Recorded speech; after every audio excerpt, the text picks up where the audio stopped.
Filled with the mighty voices of the people.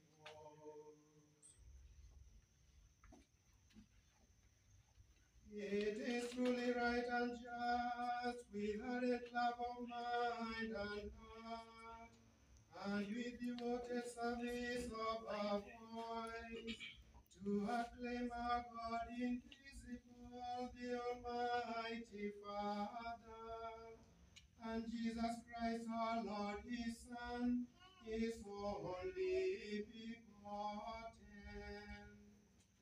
who for our sake paid a dance debt to the eternal Father, and pouring out his own dear blood, wiped clean the record of our ancient sinfulness.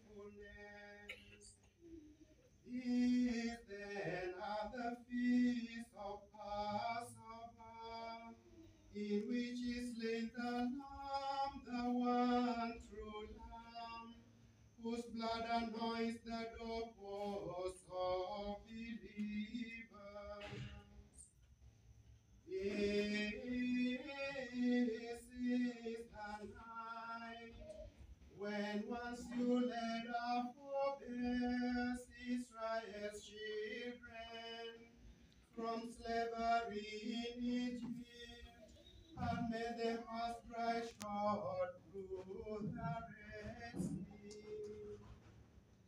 This is the night that with a pillar of fire banish the darkness of sin.